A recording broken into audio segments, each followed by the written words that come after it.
Maths की 10th की class में हम लोग एनसीईआरटी का एग्जाम्पलर पढ़ रहे हैं। फर्स्ट चैप्टर में उसका करा रहा हूं। मैंने एक एक्सरसाइज करवा दी थी 1.1, 1.2 भी मैंने स्टार्ट की है। तो मुझे लगता है 1.2 में मैंने क्वेश्चन नंबर आपको 4 तक करा दिया है। फिफ्थ क्वेश्चन लिखा है, अ positive integer is of the form of 3q+1। कोई पॉजिटिव इंटीजर है, वो 3q+1 की फॉर्म में है। q being a natural number, वहां पे q एक नेचुरल नंबर है। Can you right its square in any form other than 3m+1? ठीक है ना। तो उसने आपसे पूछा है कि 3m+1 के अलावा can you right its square. हमें इसका स्क्वायर करना पड़ेगा और हम ये चेक करेंगे कि जो स्क्वायर होगा वो किस फॉर्म में आएगा। क्या वो कह रहा है कि its square is in the form of other than 3m+1? 3m+1 के अलावा भी कोई फॉर्म हो सकती है क्या? दैट इज 3m है, 3m+2 फॉर सम इंटीजर्स हैं। ऐसा कुछ हो सकता है क्या? सिंपल सा क्वेश्चन है, करते हैं क्वेश्चन नंबर। तो मैं एग्जाम्पलर करा रहा हूं आपको 10th क्लास की। उसमें एक्सरसाइज है 1.2 और क्वेश्चन नंबर मुझे 5th से करवाना है। ठीक है। क्वेश्चन नंबर 5th में इसने बोला है कि पॉजिटिव इंटीजर है 3q+1 की फॉर्म में। हम मान लेते हैं let a positive integer B A. ठीक है ना। तो बी क्या होगा, क्योंकि इसमें दिखाई दे रहा है 3, तो डिवाइजर बना 3। डिवाइजर अगर 3 है तो रिमाइंडर क्या होगा? तो रिमाइंडर 3 से छोटा होगा, बट 0 हो सकता है और 0 से बड़ा हो सकता है। तो that is r is equal to 0, 1 और 2, ये हो सकते हैं रिमाइंडर उसके। If r is equal to 0, तो क्या कंडीशन होगी बाय यूक्लिड एल्गोरिथम से? यूक्लिड की एल्गोरिथम क्या है? यूक्लिड एल्गोरिथम क्या है भाई? a is equal to bq+r। ठीक है। तो a इज इक्वल टू क्या होगा? b की जगह पर 3 ले लिया और r ले रहे हो 0, तो होगा 0। ठीक है। तो a is equal to 3q। आपको क्या करना है? स्क्वायर भी करना है। तो स्क्वायरिंग बोथ साइड, उससे A square is equal to 3q का होल स्क्वायर। तो कितना आया? 9q²। अगर हम इसे फॉर्म दें, 3 फॉर्म का याद रखना केवल, 3m, 3m+1, 3m+2, इसी की बात की है उसने। तो हम 3 क्राइश, तुम पूछ रहे थे कैसे अपन उसको फॉर्म में देते हैं। तो आपको 3 नंबर देखने हैं केवल, 3m, 3m+1 और 3m+2। इनमें से वो किस फॉर्म में है, इसी में लाना है क्वेश्चन को। तो मैं 3 को बाहर ले लूंगा, तो यहां होगा 3q²। ओके। तो ये 3m का फॉर्म हो गया, जहां पर m इज इक्वल टू कितना है? 3q²। अभी क्लियर है? ये पहला पार्ट हुआ, इसमें r इज इक्वल टू 0 लिया। अभी ऐसे ही हमें r इक्वल टू 1 भी लेना है, r इक्वल टू 2 भी लेना है। नोट करो इतना जरा जल्दी से।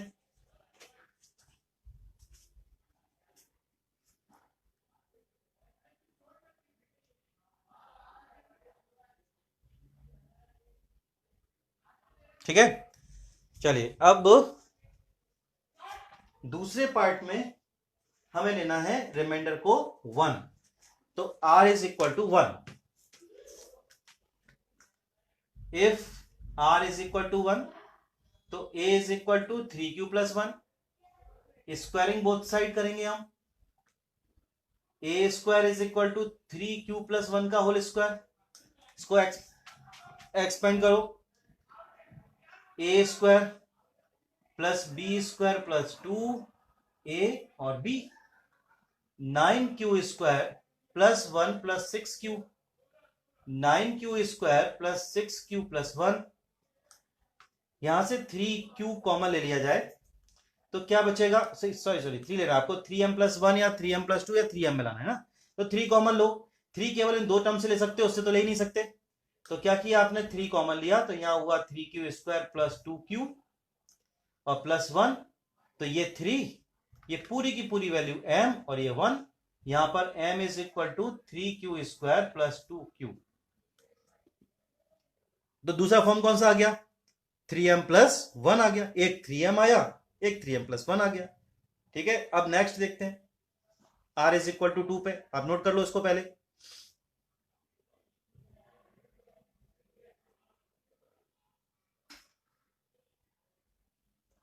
r इज इक्वल टू 2 के लिए आपको क्या करना पड़ेगा? यहां पर स्क्वायर करना है। तो टर्म क्या आएगी, A square plus B square plus 2ab। Finally क्या बना ये, 9q square plus 4 plus 12q।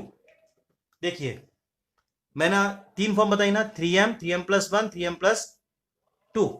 अगर आप इन दोनों से 3 कॉमन लोगे, 12 से और 9 से, तो आपका आंसर 3m प्लस 4 में आएगा। बट वो फॉर्म तो हमें करना ही नहीं, तो हम क्या करेंगे, और जितना पॉसिबल है उतना उसी फॉर्म में लाना है। तो हम लिखेंगे इसे 9q square plus 12q plus 3 plus 1। अब इन तीनों से 3 कॉमन आ सकता है, 3 कॉमन लिया, 4 को लिख दिया हमने स्प्लिट करके 3 और 1 में, तो यहां से हुआ 3q square plus 4q plus 1 और ये प्लस 1, 3 और ये पूरा m प्लस 1। यहां m इज इक्वल टू क्या है, 3q square plus 4q plus 1। Question में उसने बोला था कि ये किस फॉर्म में आएगा,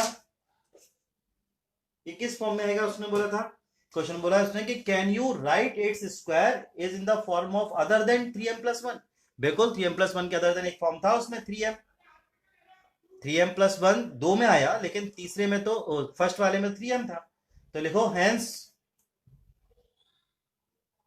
square of given positive integer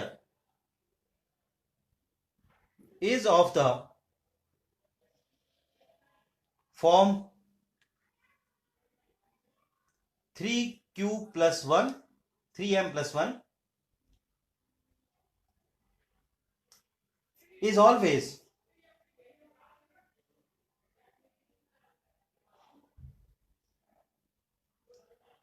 क्या लिखा आपने, positive integer is not of the form 3m plus 1। ठीक है, ये हुआ। चलिए नेक्स्ट क्वेश्चन करते हैं, जल्दी से नोट कर लो इसको।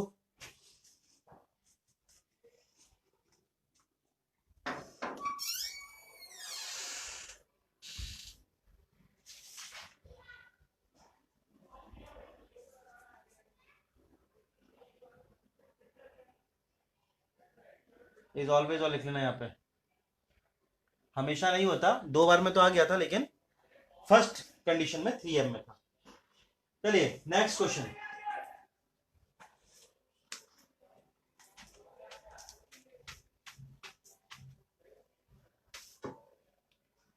नेक्स्ट क्वेश्चन को पढ़ो, सिंपल सा क्वेश्चन है।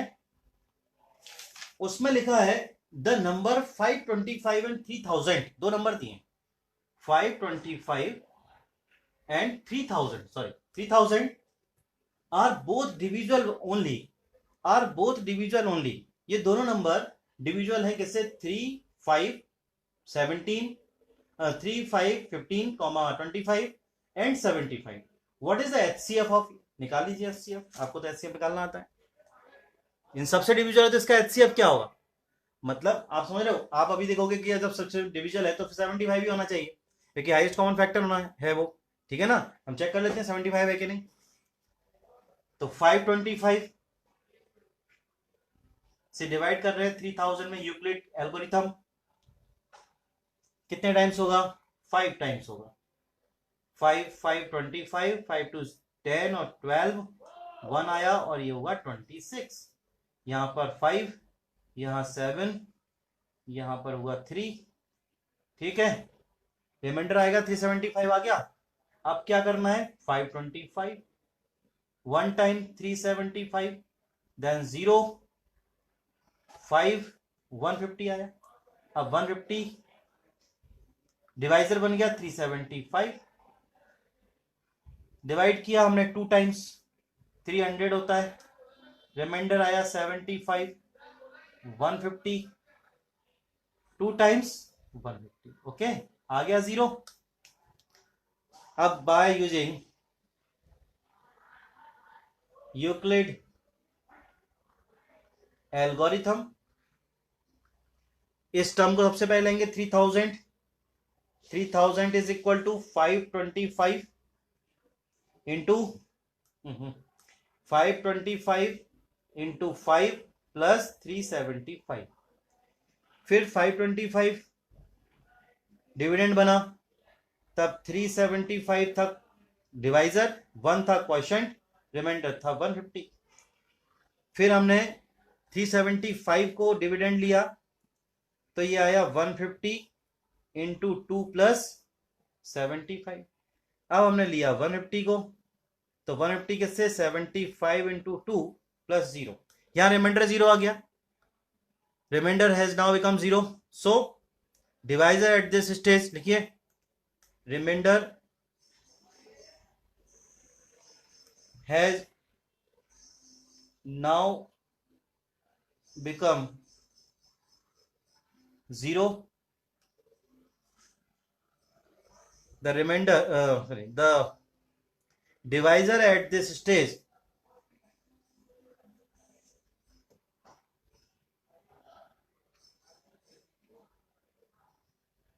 क्या डिवाइजर है इस समय पे लास्ट में 75।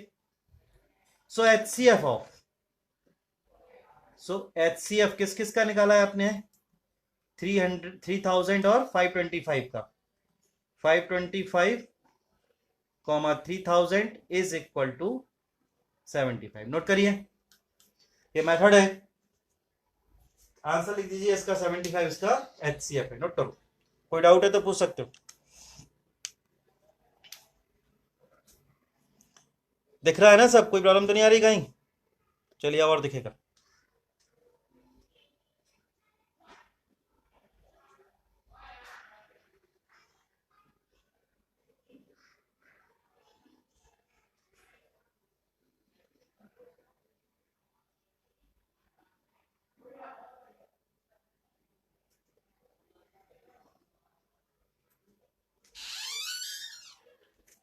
Next question, question number 7।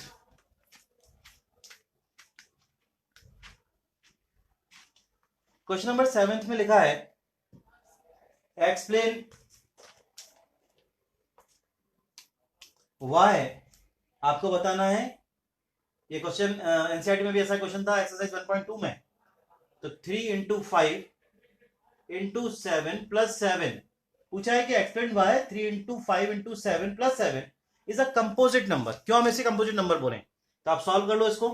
3 5 15, 15 into 7 105 plus 7 112। हमें मालूम है कि जो कंपोजिट नंबर होते हैं वो प्राइम नंबर नहीं होते, वो कंपोजिट नंबर होते हैं। तो प्राइम नंबर कौन से दिन का फैक्टर केवल खुद वही नंबर होता है या 1 होता है। तो अगर इसका कोई इसके अलावा फैक्टर निकल जाए 1 और 112 के से, अदरवाइज कोई और फैक्टर कोई आ जाए, दूसरा कोई फैक्टर आए, तो मान लेंगे कंपोजिट है। ठीक है, तो अपन निकालते हैं फैक्टर 112 के। 2 से करेंगे तो 56, फिर 2 से करोगे 28, बहुत सारे फैक्टर हो गए इसके। फिर इसके बाद 14, फिर 2 से 7, फिर 7 से 1। ठीक है, factor of 112, prime factor of 112 is equal to 2 into 2 into 2 into 2 into 7. So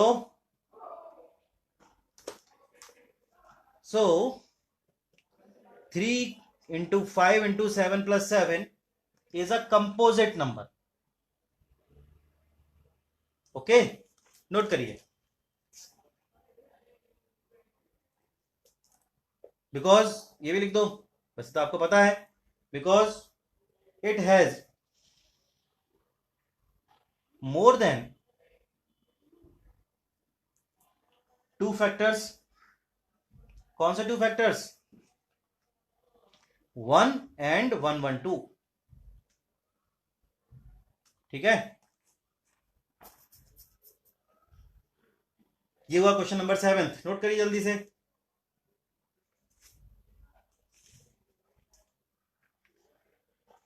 question number था ये 7। आ गया? चलिए नेक्स्ट क्वेश्चन पे आते हैं। Question number 8, can 2 numbers have 18 if their HCF। 2 number हैं, आपको नहीं मालूम दो नंबर कौन से हैं। वो कह रहा है 2 नंबर हैं जिनका HCF 18 है और एलसीएम 380 है, कैसा हो सकता है? Can two numbers have 18 as their HCF and 380 is their LCM? अच्छा क्वेश्चन, छोटे क्वेश्चन है, आपको एग्जाम में समझ में नहीं आएगा इनको कैसे किया जाए, आपको सब आता होगा उसके बाद भी। तो गिव रीजंस, अब समझिए इसको क्या करेंगे। इसमें एक बात बहुत इंपॉर्टेंट है, हमेशा ध्यान रखना, अगर 2 नंबर 3 नंबर 4 नंबर जितने भी नंबर हैं, ये तो 2 नंबर की बात कर रहा है, जितने नंबरों का हम एलसीएम एचसीएफ निकालते हैं, जितने नंबरों का हम एलसीएम और एचसीएफ निकालते हैं, उसमें एचसीएफ से एचसीएफ से एग्जैक्टली एलसीएम में डिवाइड हो जाता है।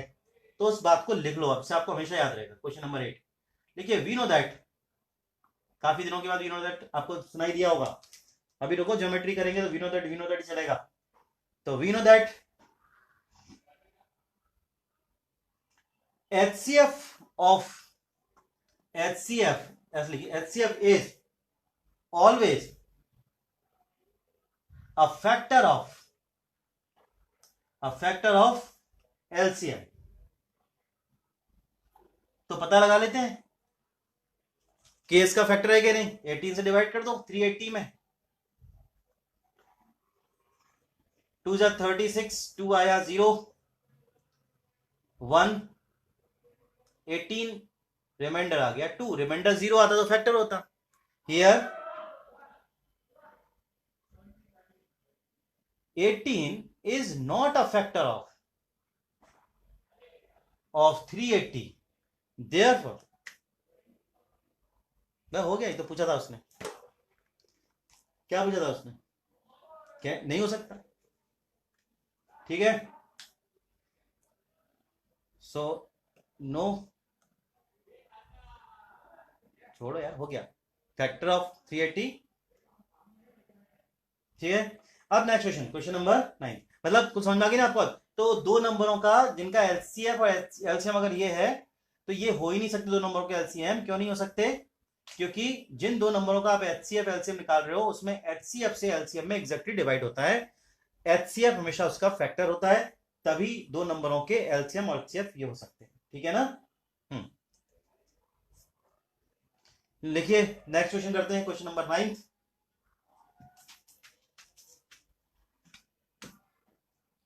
क्वेश्चन नंबर 9 है, without actually performing the long division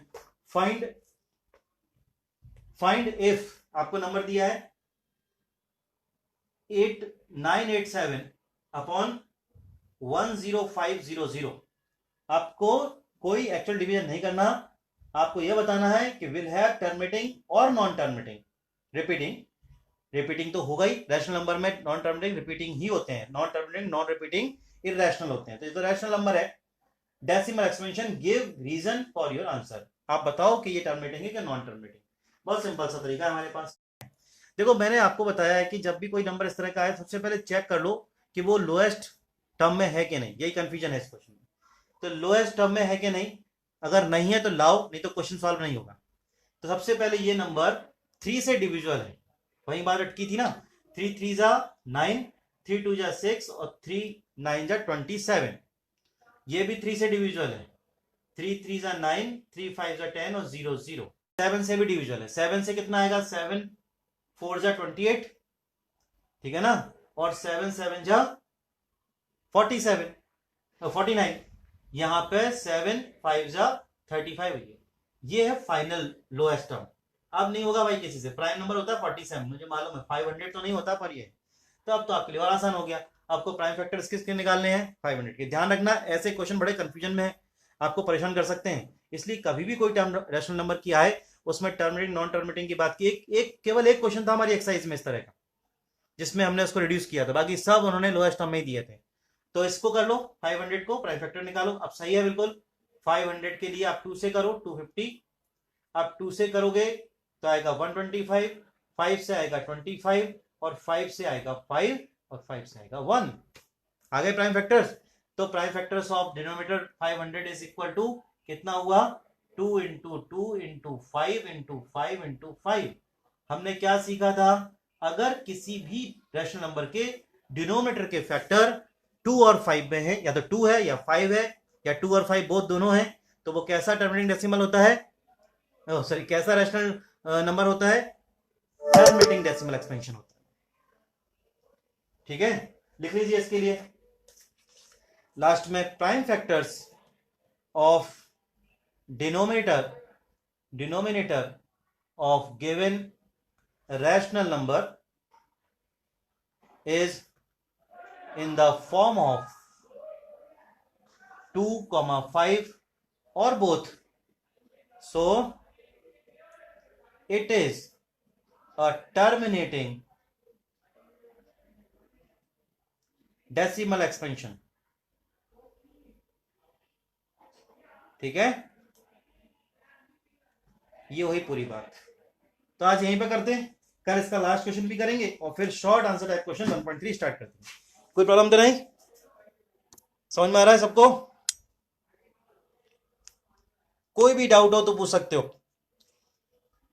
ये क्वेश्चन 3 बार हमें इसलिए करना पड़ा क्योंकि ये लोएस्ट टर्म में नहीं था, इसको पहले लोएस्ट टर्म में लाना पड़ा उसके लिए। ओके, चलिए, और वीडियोस देखो यार रिवीजन के लिए जरा। ओके।